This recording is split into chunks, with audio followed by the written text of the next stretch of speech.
that. So it might just pop up on your screen for 5 seconds like that. All right. Welcome, everybody. Thank you for joining us for Caring for Your Heart Facebook Live event.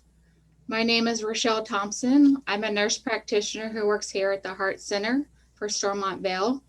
I've been a nurse practitioner at the Heart Center for approximately 12 years. I specifically specialize in structural heart and interventional cardiology. For the next half hour, we will be discussing what heart disease is and what you can do to help reduce your chances of having it. First, I'll let our speakers introduce themselves, starting with Dr. Omar. Hello, everyone. I'm Bashar Omar. I'm a general cardiologist over at Stormont Vail. I've been here now about 2 years. And apart from managing general heart disease, my skills include echocardiography, transesophageal echocardiography, cardiac stress testing, cardiac CT, and cardiovascular ultrasound interpretation. Good to be here. Thanks, Dr. Omar. And next is Dr. Thapa. Hi, everyone. I'm Dr. Rashmi Thapa. I work for Stormont Vail Cotton O'Neill Cardiology Clinic, and I'm based at Manhattan, Kansas. I'm also a general cardiologist. I also go to Council Grove for my outreach clinics. My interest lies in serving rural Kansas with general cardiology and treating and diagnosing heart diseases. My special interest also lies in women's heart disease, preventive cardiology, echocardiography, stress testing, Holter monitoring, as well as transesophageal echocardiogram. I am very grateful to be here with you today. Thank you. Thank you, Dr. Thapa. And last is Dr. Chow. hi, everyone. Thanks for having me here. I'm Dr. Chen Chow. I've been here in Stormont Vail for about 8 years now. I'm a general cardiologist, but also specializes in 2 specific areas. One is in heart failure, advanced heart failure and transplant cardiology, as well as number 2, advanced cardiac imaging, specifically cardiac MRI and cardiac CT, in addition to echocardiogram and nuclear medicine. Perfect. All right. So we'll jump right into it this evening now and discuss what heart disease is. The term heart disease is a very broad term. Dr. Omar, can you break down what heart disease is and what conditions fall under it? Yes. So heart disease is a general term that really there's 3 categories to it. And the first category is heart artery blockage from plaque buildup. And that could be a chronic slow progression where there's plaque buildup within the artery, leading to decreased blood flow over time, causing the heart muscle to not get blood, or plaque rupturing and causing what we see emergently in the hospital as an acute heart attack. Secondly is cardiac rhythm problems or electrical problems of the heart, where there's either too fast of a heart rate or too slow of a heart rate, requiring either medications and so forth. And then lastly, structural heart problems of the heart. And that's where either the heart pump is not functioning correctly, either it's too weak, or there's valvular problems. The valve is too tight or too leaky. And that's kind of the overview of what heart disease is. I just want to add to that because the heart and the vascular system in our body is so closely connected, we these days actually comprise it as cardiovascular diseases, so which can also include stroke, vascular aneurysms, or blockages, not just in the heart arteries, but arteries to your legs or the arteries to your brains, etc. So it becomes a more holistic approach of treating the vessels throughout your body. Very good. Thank you, Dr. Omar and Dr. Thapa. Our next question are, what are the symptoms of heart disease? Dr. Thapa, if you'd like to take that question for us. That's a pretty broad question. Broadly, the symptoms of heart disease depends on what kind of heart problem you have, but mainly the symptoms include chest pain, shortness of breath. If you have a rhythm problem, you will have palpitations or passing out or syncope, dizziness, lightheadedness. Or if you have the structural heart diseases or congestive heart failure, you will have symptoms of volume overload, like you are bloated, you'll have weight gain, you will have swelling in your legs. It'll be difficult for you to walk a few feet or even lie down.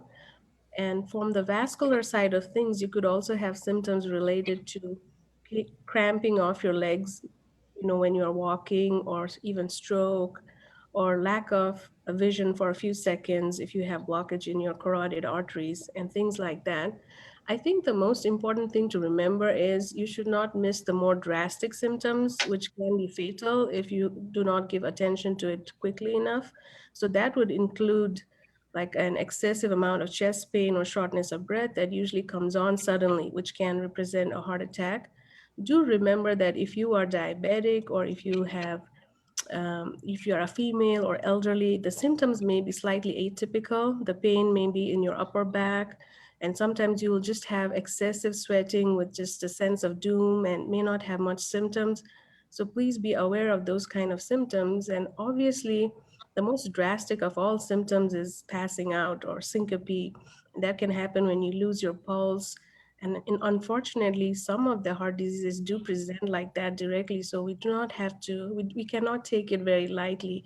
Even if someone is young and they've passed out, it may not just be dehydration, it could be a bad rhythm that caused them to do that. So immediate attention would be required in those scenarios. Very good. Thank you for that information. And Dr. Chow, can you tell us more about heart failure? Absolutely. Thank you, Rochelle. So I think the way I think about heart failure is that it is a very broad, all-encompassing term. In the broad strokes, anytime the heart is unable to perform its function, then you develop symptoms of heart failure. And they, in general, belong to two sets of symptoms. One is when the heart is not able to pump forward, then everything starts backing up. The fluid starts picking up in the lungs. They get cause shortness of breath. They can cause people to have shortness of breath with insertion or laying down or waking up in the middle of the night gasping for air. It can back up further into the abdomen, causing bloating, early satiety, overall fullness, and it can back up into the legs, causing leg swelling.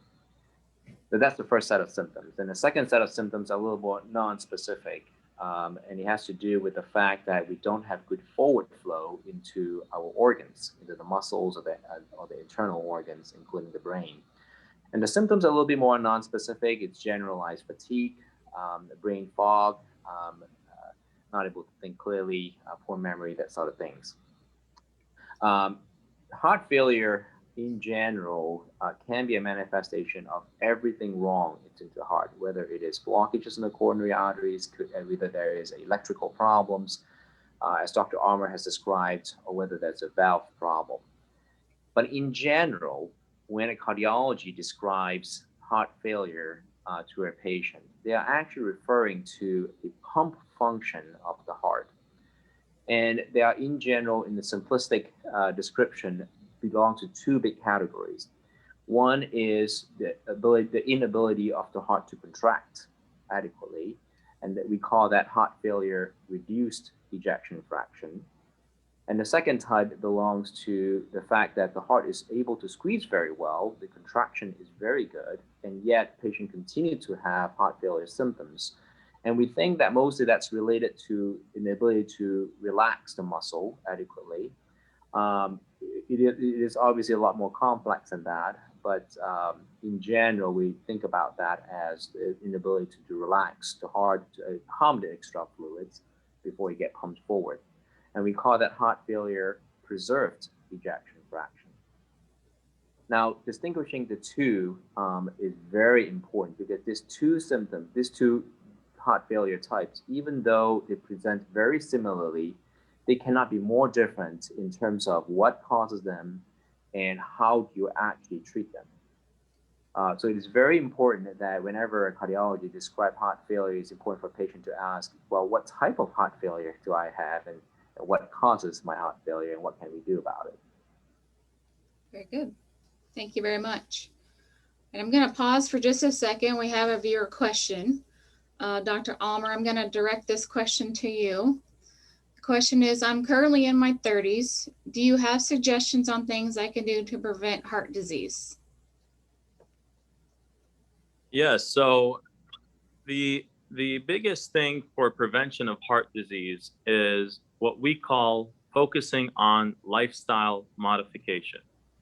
And that would include making sure that we have a good, healthy diet with trying to reduce fats, reduce red meat.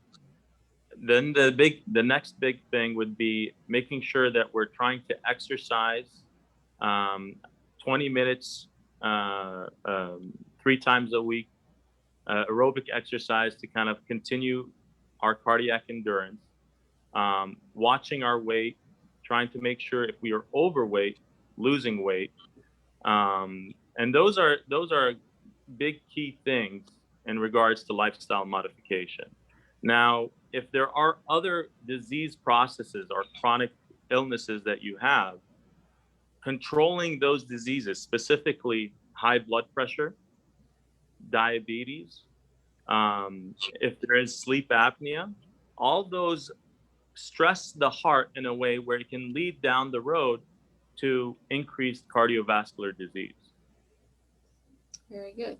I would like to add that because of the age group, there should also be an annual checkup with blood testing to make sure your cholesterol levels are all right, especially so if you have a family history of significant heart disease. Yes. Then definitely, one of the other things besides high blood pressure check diabetes would be a check for your cholesterol levels. Make sure those are all right too. And obviously, no smoking. Smoking is the biggest vice, and if you can stay away from that and away from people who smoke, you'll do good for yourself. Great. And Dr. Tapa, I was going to direct it was a two-part question I was going to direct to you. The other part of that was, what things could my PCP or what could they be looking at during a yearly physical to help prevent heart disease? So you did touch on that a little bit. Do you have any other things we should tell our viewers? Yeah, obviously, first of all, they will examine you. They will make sure you don't have a heart murmur or an irregular heart rhythm. If they are suspicious of any of that, they may do an EKG. They may not do that if you do not have any suspicion of, skip beats or heart murmur. And they will definitely check your blood pressure, make sure that your blood pressure is normal. Sometimes the doctors will make you check the blood pressures at home because a one-time blood pressure in the clinic may not be good enough. And obviously, when they do your annual labs, make sure that they check your cholesterol, your hemoglobin A1C along, or fasting glucose to make sure you're not diabetic. And oftentimes, they may check a thyroid level because thyroid levels have been known to cause heart diseases also. So those will be the main key things besides the counseling that Dr. Amar was talking about, lifestyle modification. So you should look forward that hypertension, diabetes, high cholesterol, your weight management, those things are addressed along with diet and exercise. Um, I want to say something, and I'm gonna say that I'm so glad that the person asking is in his or her 30s, because whenever we change the risk factor, there's so many more years down the road that you're gonna get benefit of, and I'm very happy with that question. But I also want to emphasize one more thing, and that is oftentimes we don't ask about our family until we start developing symptoms, and who else has any problem. I think it's nice to know, especially at young age, to ask your parents, your extended family, your grandparents, and cousin, uncles, and what seems to run in the family, because there is a portion of cardiovascular disease that are genetic and congenital, and it's always good to see what else runs in the family and look for those specific diseases if that seems to run in the family. For example, some people has a tendency to have dilated aorta and aneurysm, and others have things like mitral valve prolapse. And it's good to know all these things. We always often think about cardiovascular disease in terms of preventable, diseases that we cause, but they are often, conditions that are genetics associated as well. I think I want to add to that just that, like Dr. Chow says, if we're able to take care of this now, before it becomes a problem, we prefer that we're dealing with preventative care than dealing with complications of heart disease. Because then the damage is done, or you're already on medicines. But if you're able to lead a healthy lifestyle, cut the smoking habit, or cut back on alcohol, you have years that you've added on to your life, and potentially not take any medications. Yeah, and we cannot overemphasize how important early diagnosis is. As much as you are concerned about preventing diseases, also be sure to notice if you have any symptoms to seek help early on than to put it off, especially if you have a strong family history, then the disease may start pretty early on, kind of unexpectedly. So it's very important to know these symptoms as well, like we discussed earlier, and seek early help, emergent help if needed. Thank you to all of you. That's great information for our viewers. We all know cardiology practice is always evolving. There's a lot of things that are happening in cardiology. It happens very fastly. Technology is rapidly changing every day. Just want to briefly touch base with you guys and tell us what is new in cardiology today. Dr. Omar, I'm going to start with you. Yes, like you said, cardiology is continuously evolving, and there's diseases that in the past the only option was surgery. For example, aortic stenosis, or tightness of the aortic valve. If that valve gets to the point where it's so tight it's not supplying blood to the body, to the brain, to the vital organs, patients develop symptoms of shortness of breath, chest pain, and cannot function. And nowadays, in the past, we were only able to take care of that by surgery. And nowadays, we're able to, with small wires, go up to the heart and place a new valve in place of that old tight valve. And patients improve drastically, and they don't require a full surgery. And so the patient population, where in the past they couldn't get a surgery because of their chronic illnesses or their age and so forth, we're now able to offer them a second option, which is TAVR, or transcutaneous aortic valve replacement. Other structural developments include treatment for atrial fibrillation in those patients who are taking chronic blood thinners.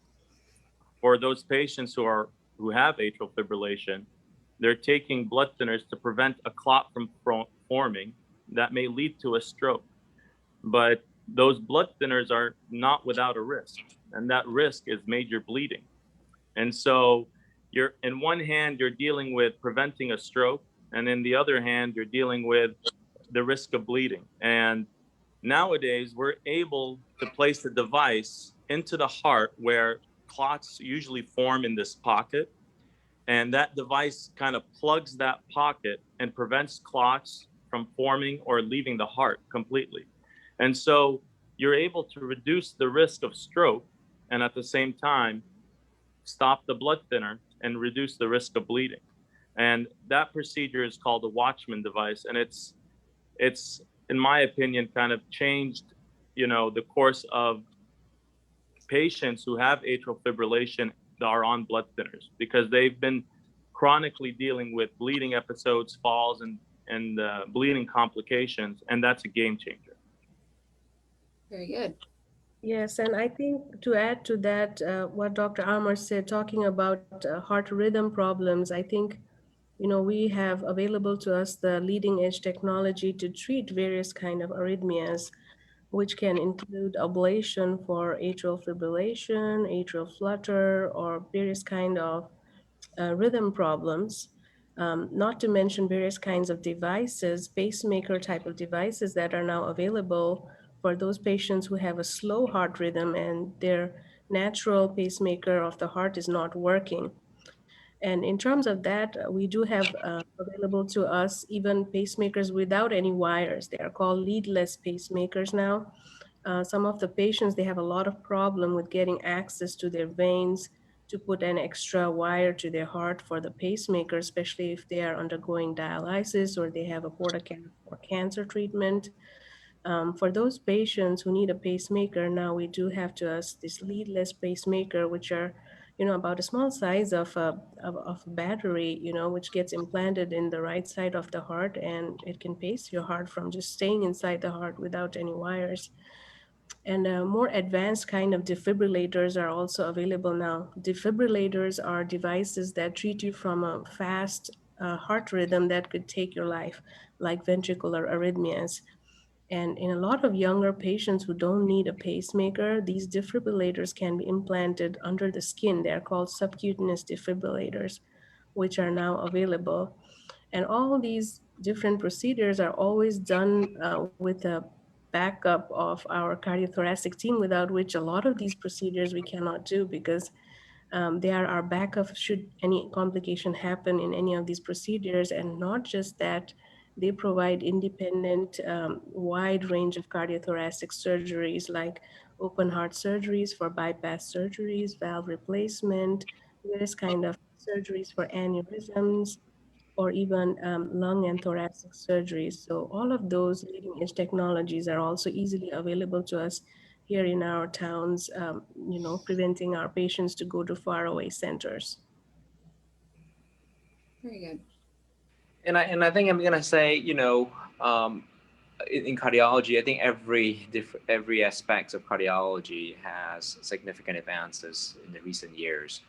The valvular improvement has made significant improvement with my leaps and bounds. There's so many options available in terms of valvular heart disease at this point that was previously surgical. One of the reasons why we're able to do so many things these days, I think there are a lot of advances in cardiac imaging.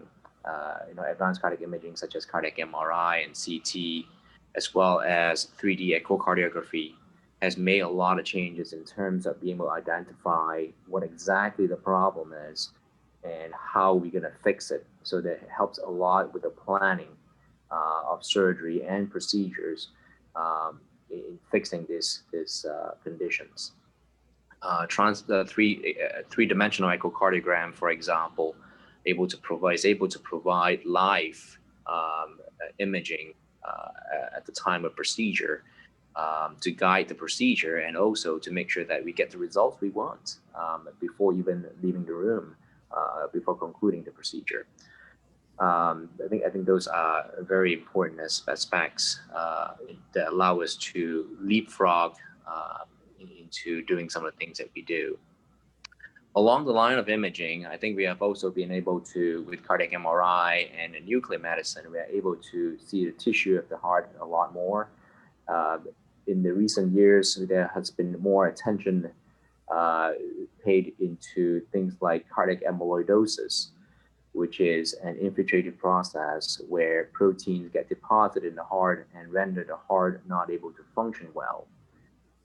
Previously, this condition required biopsy, which are not without risk of the heart. And in these days and age, we're able to do majority of the cases identifying cardiac amyloidosis with imaging alone without having biopsy.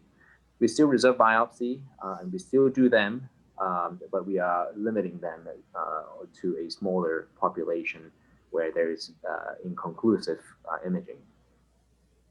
In the world of heart failure, I would say in the past, we have conditions, as we described earlier, heart failure, preserved ejection fraction, that can sometimes be difficult to manage because they have very, very narrow window of what is optimal in terms of the fluid status. A little too wet and they can't breathe, and a little too dry, the kidneys are not happy. In those situations where they're very difficult to manage, we can implant a sensor of pressure inside their lungs to know what exactly the pressures are like on a day-to-day basis. And this has been shown to improve treatment even way before someone has a symptom. of heart failure. So in a lot of ways, we can reduce hospitalization, unnecessary hospitalization that way, because we know exactly what happens inside someone's body by close monitoring. Very good. We've got a couple of viewer questions, so I'm going to read those out to you guys here. Dr. Chow, I'm going to give you the first question, and then Dr. Omar will give you the second one, okay? The first question, Dr. Chow, is, are you seeing any heart conditions developing in post-COVID-19 patients? And Dr. Omar, your question will be, what is the difference between a cardiologist and a cardiovascular surgeon? And what are the different types of cardiologists? Okay. Well, I think that's a very good question. So COVID, it's a relatively new condition. And so when it first came out, the major concern with regards to cardiovascular disease is that of myocarditis. The coronavirus is not a whole lot different from any other viruses in that it can go into the heart and cause inflammation within the heart. And myocarditis has been described. The manifestation can vary, but typically associated with chest pain and shortness of breath, like Dr. Tapa has described earlier. The diagnosis usually requires a cardiac MRI. A small portion of patients actually would develop heart failure or weakening of the heart muscle. Fortunately, that has not been extremely common. And the treatment usually is the same treatment as COVID-19, using steroids and prevention of clots would be the key. And sometimes I have seen a lot of inappropriate sinus tachycardia, or the heart rate going fast after COVID-19, which can last for a few months, I think because of the long-lasting inflammatory markers in your system. And in some patients, it even leads to atrial fibrillation because of the stress, which we also see in other conditions. But I agree with Dr. Chow that, it's very similar to the previous kinds of myocarditis problem. Dr. Omar, if you want to answer our last question, and then we'll see where we're at with time. Yeah. To kind of quickly differentiate between a cardiologist and a cardiovascular surgeon, or the cardiovascular surgeon are more of surgical procedures, meaning they would probably do more open heart surgery, valve replacement by open heart surgery, bypass surgery, address vascular disease predominantly by surgery or endovascular repair, where they try to connect or bypass wherever the blockage is.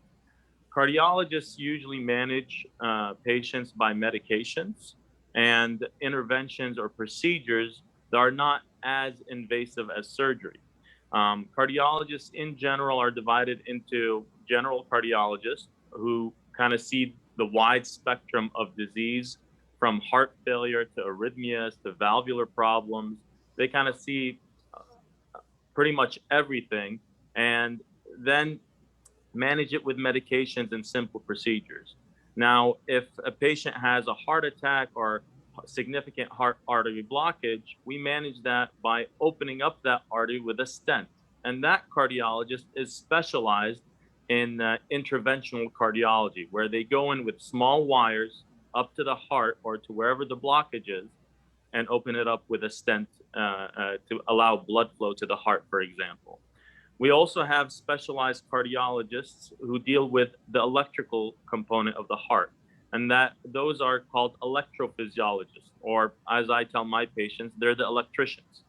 And pretty much they deal with putting in the pacemakers. They deal with finding, with small wires, they go up to the heart, the source of where all this excited heart rate is coming from, and try to zap it or burn it, what we call ablation procedure. So that's kind of summarizes the different types of cardiologists and how they differentiate from cardiovascular surgeons.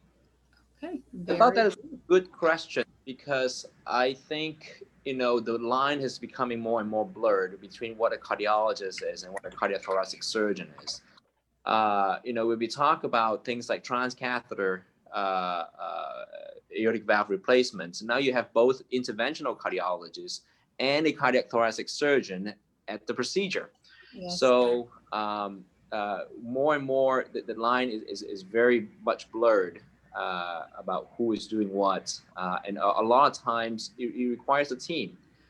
Most procedures these days require multiple cardiologists and cardiothoracic surgeons from different aspects of cardiology to put together, whether it's imaging or heart failure, electrophysiology, and structural, to address the cardiac problem. Yes, very good. Very good information. Thank you all.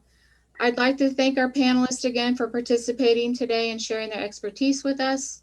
Thank you to everyone who tuned into our Facebook Live this evening. You can learn more about the services at Cotton O'Neill Heart Center on our website or call 785-270-4000 to schedule an appointment. Thank you and have a great evening.